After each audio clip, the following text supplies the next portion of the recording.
नमस्कार, मी राजेंद्र हुंजे. IBN लोकमतच्या विशेष कार्यक्रमात तुमचं स्वागत. आता आपल्या सोबत असणार आहेत मनसेचे बंडखोर आमदार हर्षवर्धन जाधव, जे कन्नडचे आमदार आहेत. त्यांनी आज आपल्या आमदारकीचा, पक्षाच्या सदस्यत्वाचा राजीनामा दिलाय. आणि एवढंच नाही तर राजीनामा देत असताना पक्षावरती, पक्षप्रमुखांवरती वेगवेगळे गंभीर आरोप देखील त्यांनी केलेले आहेत. काय नेमकी त्यांची नाराजी होती? कारण मनसेतलं तसं पाहिलं तर आमदारकीच्या किंवा इतक्या मोठ्या पातळीवरच्या लेवलचं हे पहिलं मोठं बंड आहे. आपण थेट त्यांच्याकडे जाऊया. औरंगाबाद स्टुडिओमध्ये आता हर्षवर्धन जाधव आहेत. हर्षवर्धन जाधव, स्वागत आहे IBN लोकमतमध्ये.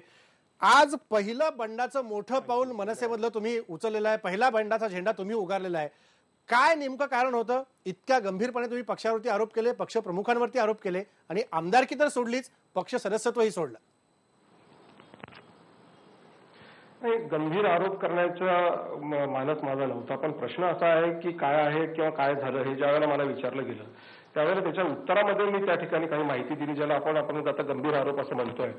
बेसिकली माझ्या पक्षप्रवेशापासून अनेक प्रश्न या पक्षाच्या संदर्भामध्ये उपस्थित झालेले होते आणि याच्यामध्ये महत्वाचा प्रश्न म्हणजे ज्यावेळेला तिकिटाचा विषय होता त्यावेळेला त्या ठिकाणी काही ज्युनियर्स जे आहेत राजसाहेबांचे, त्यांनी त्या ठिकाणी दुर्दैवाने काही आर्थिक व्यवहार करायचा प्रयत्न केला, किंबहुना केलाही. आणि मग त्याच्यानंतर पासून एक साधारण अविश्वासाचं वातावरणच पक्षामध्ये सतत निर्माण होत राहिलं. हर्षवर्धन जाधव, तुम्ही म्हणताय की आर्थिक व्यवहार करण्याचा प्रयत्न काही लोकांनी केला. राज ठाकरेंच्या जवळचे कोण ते लोक होते? एकदा येऊ द्या जनतेसमोर. कोण ते लोक होते अशा प्रकारचा आर्थिक व्यवहार करतायत? नाही, त्यांच्याकडे काही त्यांचे स्वीय सहाय्यक आहेत, ते करतात, ते त्यांनी केलंय हे सगळं. खरं म्हणजे पक्ष प्रमुखांपर्यंत ते किती पोहोचले मला माहित नाही, परंतु त्यांनी स्वीय सहाय्यकांचे माझ्या नातलगांकडून त्यांनी व्यवस्था केली होती, एवढं मला निश्चितपणे सांगता येईल तुम्हाला. किती रुपयाची मागणी तुमच्याकडे केली होती उमेदवारीसाठी? नाही, ते आमच्या नातेवाईकांनी ते पैसे दिले होते आणि ते आता एक्झॅक्ट मला फिगर सांगता येणार नाही, पण साधारण मला असं वाटतं की 5-1 लाख रुपये दिले असावेत असा माझा अंदाज आहे. पण इतकं सगळं प्रकरण घडल्यानंतर, उमेदवारीसाठी पैसे मागितल्यानंतर तुम्ही हा मुद्दा पक्षप्रमुखांपर्यंत पोहोचवला होता की पक्षप्रमुखांना सांगितल्यानंतर देखील त्यांनी दुर्लक्ष केलं? प्रश्न असा आहे की ज्या वेळेला एखाद्या माणसाला किंवा एखाद्या नवीन उमेदवाराला, एखाद्या नवीन तरुणाला राजकारणात यायचं असतं आणि अशा स्थितीमध्ये तो धडपड करत असतो कुठं ना कुठं कोणत्या ना कोणत्या पक्षाचं तिकीट घेण्याच्या संदर्भामध्ये, तर असे कधीतरी गैरव्यवहारला डोळेझाक सुद्धा करावी लागते. कारण मग आपण डोळेझाक नाही केली तर आपलेच प्रश्न उभे राहतात, आपल्यालाच तिकीट मिळत नाही. मग असं करण्यापेक्षा मग जाऊ दे बाबा, जसं जमेल तसं का होत नाही पण करून घे, अशी भूमिका साधारणतः एखादा तरुण मुलगा घेतो आणि तशी भूमिका मी घेतली. त्यामुळे मी पक्षप्रमुखांपर्यंत ही गोष्ट काही सांगितली नाही. पण आतापर्यंत हर्षवर्धन जाधव 3 वेळा तुम्ही पक्षाला सांगितलं होतं की मी पक्ष सोडणार. जेव्हापासून तुम्हाला मारहाण झाली तेव्हापासूनचं हे सगळं प्रकरण होतं. पण आत्ताच ही टोकाची भूमिका तुम्हाला का घ्यावीशी वाटली? कारण 2014च्या निवडणुका जवळ आलेल्या आहेत, त्याची चर्चा सुरू झालेली आहे. पण ही टोकाची भूमिका आत्ता घ्यावीशी का वाटली? सगळ्यात महत्वाचं म्हणजे जसं तुम्हीच म्हणालात आता की अनेक दिवसापासून माझ्याही मनात खचखच होतं आणि त्या ठिकाणी माझाही विचार होता की हे पक्षाचं जे काही धोरण चाललेलं आहे, दुर्दैवाने हे काही बरोबर चाललेलं नाहीये.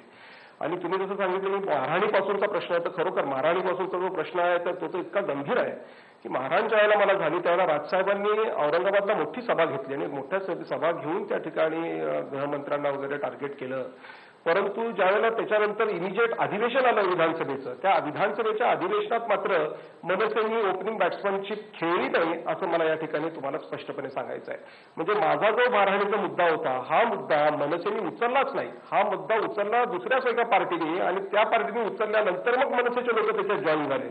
खरं म्हणजे अपेक्षा अशी होती की मनसेनी तो ओपनिंग शॉट खेळायला पाहिजे होता, पण त्यांनी काही सदर प्रस्ताव किंवा अशा पद्धतीचे काही प्रस्तावच आणू दिले नाहीत. किंबहुना मी स्वतः गटनेते बाळ नांदगावकर यांच्या संदर्भात मी नेहमी त्यांच्याकडे जायचं तर म्हणायचं की साहेब माझा प्रश्न का घेत नाहीये तुम्ही? आता 6 दिवस झाले अधिवेशन चालू होऊन. तर नांदगावकर साहेब म्हणायचे का तुझाच प्रश्न आहे का? महाराष्ट्रात अजून प्रश्न नाही आहेत का? म्हणजे दुर्दैवाने इकडे एकीकडे सभा घ्यायची मोठी आणि दुसरीकडे मात्र ते प्रश्न दाबायचा प्रयत्न करायचा. हे विधानसभेच्या रेकॉर्डवर आहे की पहिला प्रश्न मारहाणीचा हा मनसेने उचललेला नाही, हे विधानसभेच्या रेकॉर्डवर आहे. दुसरी गोष्ट, त्या मारहाणीच्या प्रकरणानंतर जेव्हा एका वेळेला आर पाटलांचं आणि अजित पवारांचं नाव घेतलं गेलं त्याच्यानंतर त्या ठिकाणी विधानसभेत प्रश्न उपस्थित केला गेला नाही, मुद्दे आमचे गप्प राहिले. त्याच्यानंतर परत ज्यावेळेला काँग्रेस राष्ट्रवादीला सपोर्ट करायची वेळ आली औरंगाबाद जिल्हा परिषदमध्ये, त्यावेळेला सुद्धा त्या ठिकाणी बिनधोकपणे मनसेने काँग्रेस राष्ट्रवादीला सपोर्ट केलं. आता ज्या काँग्रेस राष्ट्रवादीला आपण 2च महिन्या अगोदर शिव्या घातल्यात त्यांनाच आपण सपोर्ट करायचं म्हणजे हे कितपत राजकारण योग्य आहे. त्यामुळे मलाही त्या ठिकाणी थोडंसं भ्रमावस्था झाली की हे लोक नेमकं करतायत काय आणि अशा पद्धतीने ह्यांचं म्हणजे हर्षवर्धन जाधव तुम्हाला थेटपणे असं म्हणायचं आहे की पक्ष कार्यकर्ते पक्षाला ज्यांनी वाढीसाठी मदत केली त्यांच्यावरतीच मनसेचे नेते अन्याय करतायत आणि सत्ताधाऱ्यांची हातमिळवणी करून दुर्लक्ष करतायत. निश्चितपणाने या मारहाणीच्या प्रकरणामध्ये सभागृहामध्ये तुमचा मुद्दा उपस्थित न करण्यामागे हाच हेतू होता की अजून काही वेगळा कारण होतं ज्यांना सत्ताधाऱ्यांना जवळ करायचं होतं? नाही, तो मला माहित नाही, पण प्रमुख गोष्ट एवढी आहे की माझा मुद्दा हा पहिल्याच दिवशी उपस्थित केला गेला पाहिजे होता. कारण माझ्या मुद्द्यावरती एक मोठी सभा राजसाहेबांनी औरंगाबादला घेतली होती आणि मी ज्या वेळेला या ठिकाणी या पक्षा बाजूला व्हायचं म्हणतो तेव्हा पहिला प्रश्न असा विचारतो की तुमच्यासाठी राजसाहेबांनी सभा घेतली तरी तुम्ही असं का करता. तर राजसाहेबांनी सभा घेतली म्हणजे तोंडाला पाणी पुसणं आणि पोटभर गोळ घालणं याच्यात फरक आहे असं माझं मत आहे.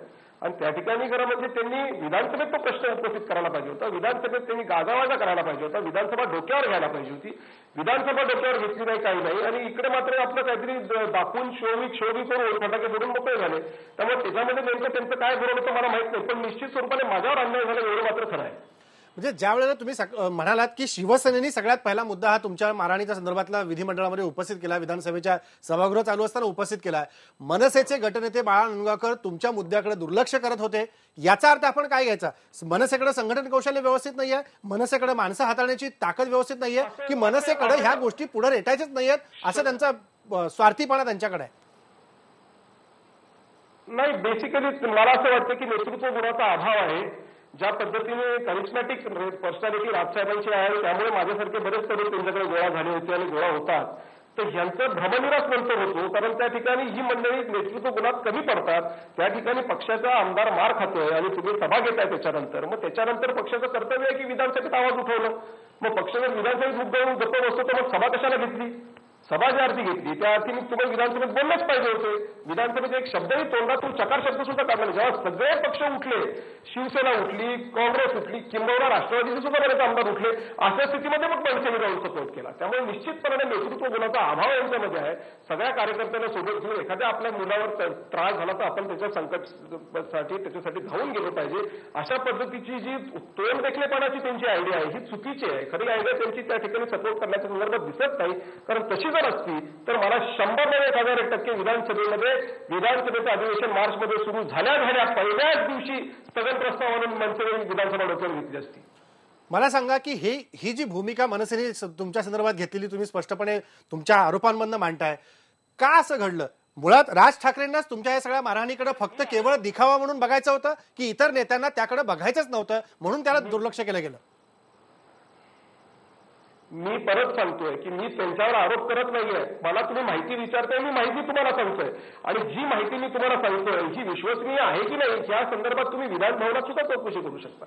विधानसभेची जे प्रोसिडिंग आहेत त्या दिवशीच्या माझ्या मारहाणीच्या नंतरची जी प्रोसिडिंग विधानसभेची झालेली आहेत त्या प्रोसिडिंग्समध्ये मनसेने ओपनिंग ठराव घेतला का, मनसेने स्थगन प्रस्ताव घेतला का हे तुम्हाला ताबडतोब तिथे पाहायला मिळेल. आणि मला असं वाटतं की ते पाहूनच त्याच्यावरती निर्णय व्हावा का मनसेने असं केलं. अगदी बरोबर हर्षवर्धन जाधव, अगदी बरोबर तुम्ही म्हणताय ते. कारण हा मुद्दा विधिमंडळाच्या प्रोसिडिंगमध्ये निश्चितपणे सापडेल, पण मनसेनी आपल्याच एका आमदारावरती इतक्या मोठ्या प्रमाणावर अन्याय झाल्यानंतर आवाज उठवला नाही, याचा अर्थ त्यांचे 4 बोटं सत्ताधाऱ्यांच्या दगडाखाली अडकलेले आहेत म्हणून ते आवाज उठवत नव्हते की तुमच्याकडे साफ दुर्लक्षच त्यांना करायचं होतं? नाही, आता त्याच्यावरती मला काही सांगता येणार नाही, पण मला निश्चित माझ्यावर अन्याय झाला एवढं मात्र मी निश्चित म्हणू शकतो. सत्ताधाऱ्यांबरोबर त्यांचे असावेत नसावेत संबंध त्याच्या बाबतीमध्ये माझ्याकडे पुरावा नसल्यामुळे मी बोलणार नाही, परंतु निश्चितपणाने माझ्यावर अन्याय झाला एवढं मात्र मी निश्चितपणे बोलेन. पण माझ्यावर जो अन्याय झाला तो अत्यंत वाईट अन्याय त्या पद्धतीने अन्याय माझ्यावर झालेला आहे.